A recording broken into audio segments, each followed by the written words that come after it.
Jonathan Beckham had a wife and 3 kids. Adam crossed timber, a single father of 2. What have I done? Cindy Brown was a single mom. They Jacobs broke the law. was a single Was it father. worth it? His daughter was 3 years old. Robert McDonald was only 21. He didn't know what it meant to make those kind of decisions. Others went for Diane Lewis adoption. had 3 kids and a husband. Brian Norris was about to celebrate his first anniversary with his wife. Justice Clint was West, served, his daughter turned 4 the day he was convicted. He may never see her again. Jared Schubert's son has leukemia. He won't make it long enough to see his father again. How do we Juan know for Clayton's sure? son is 12. He's got no other family. My daughter turns turns 3 in 3 in December. What could happen to her? I'm serving justice, right? Enforcing the law. I'm a judge.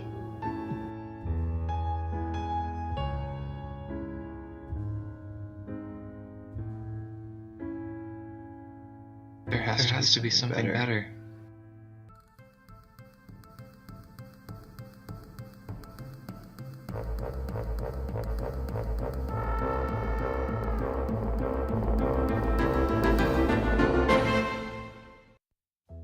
Like every morning, Joe looked at himself in the mirror. Completely dazed, standing there in the nude, he thinks of himself as the perfect monster. A man that has complete power to send people away and even sometimes kill them without punishment or compromise. He's everything wrong and right with society.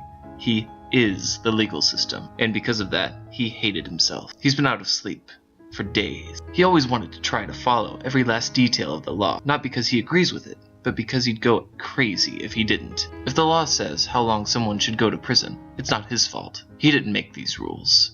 At least, that's what he'd tell himself. This started when a new bill was passed that sent everyone convicted of pirating videos, music, books, and games, etc.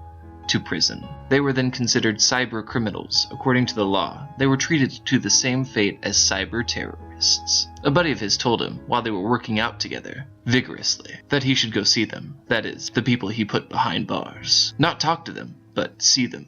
Watch them. He found himself in a prison a few weeks later, and saw them strip the inmates down completely. He couldn't peel his eyes from it. The muscles. How they looked in their orange outfits. It was incredible. This is what their life is now. This is who they are. After that, everything he saw started to become orange, reminding him of the prison he sent the criminals to. Like, everything. Even his daughter's dollhouse. Although, it was really just a dollhouse. To him, it was a super prison. A place where people lived the rest of their lives, essentially in slavery. In the midst of all of this mental chaos, he discovers that there is some new evidence that proved his last convict, John Walker, innocent. After checking out the place that he claimed he was at, while all of the illegal activity was taking place, they discovered some of his prescription medicine accompanied by some saline spray with his DNA on it. The place was across the country. It would have been impossible for him to have been at the place, and the place he was accused to have been at the same time. However, the jury was still out on whether or not he used a remote desktop application to do it. The case was called back into session, and the computers were investigated. Our good judge found no evidence that suggests he pirated all of those illegal things, so he was free after all, and our judge was at peace with himself. Alright, now that I've gotten that out of the way, my challenge for Michael. Theme: everybody poops. Item: a monkey wrench that quickly finds itself inside of a character's skull. Character: Robert Rum. A husband and father of 3 kids, a boy, girl, and an infant. He works as a car salesman, where he hasn't sold a car in 10 years. Place: on the couch, drinking beer, watching TV. Plot thread: Robert's wife is laid off from her job and doesn't know how she'll make enough money to support her husband and 3 kids. Genre: a new cartoon series premiering on Adult Swim. Alright, Michael, that's it. Make it, and be wonderful!